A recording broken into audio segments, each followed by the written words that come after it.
Всем привет, вы на канале Яковлев Тех 68. Приехал, машина с нержавеющей цистерной под клей.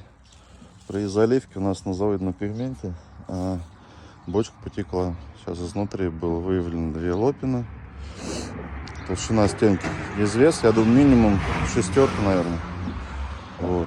Сейчас будем настраиваться, вырезать латку и уже заваривать места повреждений. Так, вот я внутри. У нас лопина, вот она, и лопина вот.